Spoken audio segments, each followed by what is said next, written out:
ایک دفعہ کا ذکر ہے کہ جان نگر نام کے گاؤں میں ایک آدمی رہتا تھا جس کا نام علی تھا۔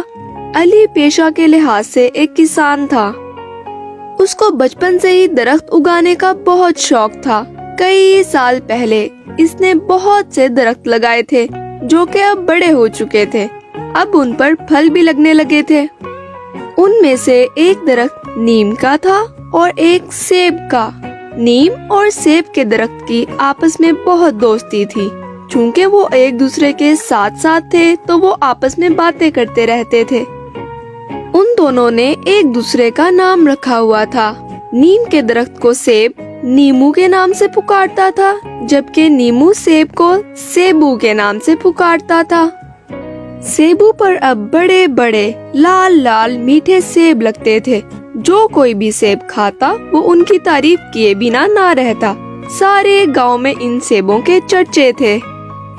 ایک دن سیبو نیمو سے کہتا ہے، السلام علیکم نیمو بھائی۔ وعلیکم السلام۔ کیسے ہو نیمو؟ ٹھیک نہیں لگ رہے ہو۔ میں ٹھیک ہوں۔ نیمو اس دن سیبو سے صحیح سے بات نہیں کرتا۔ وہ بہت اداس ہوتا ہے۔ جب لوگ سیبو کے سیب کھا کر اس کی تعریف کرتے ہیں تو سیبو بہت خوش ہوتا ہے۔ واہ بھائی واہ، بہت میٹھے سیب لگتے ہیں اس سیب کے درخت پر۔ ایسے میٹھے سیب میں نے کہیں نہیں کھائے۔ ایسے ہی ہر روز کوئی نہ کوئی سیب کھاتا اور اس کی تعریف کرتا۔ یہ دیکھ کر نیمو کو بہت رشک آتا۔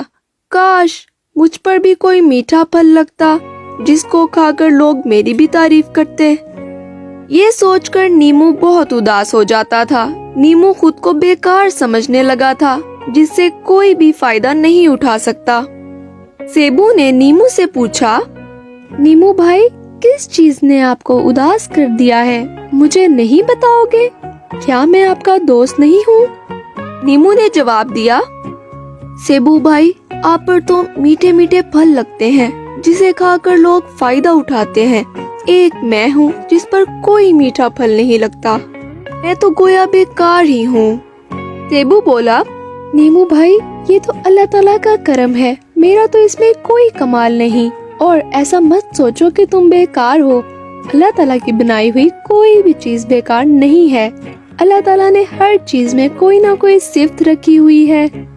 کسی چیز کے فائدے کو اللہ تعالیٰ نے لوگوں پر ظاہر کر دیا ہے تو کسی چیز کی خصوصیات کو پوشیدہ رکھا ہوا ہے۔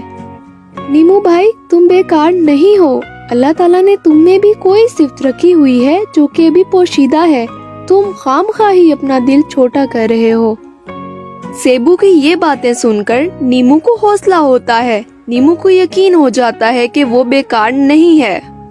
کچھ دنوں کے بعد علی کے لگائے ہوئے پیپل کے درخت کو کوئی بیماری ہو جاتی ہے جس سے اس کی جڑیں سوکھ جاتی ہیں۔ علی کو جب اس بیماری کا معلوم ہوتا ہے تو اس کو اپنے بابا کی بتائی ہوئی ایک بات یاد آ جاتی ہے۔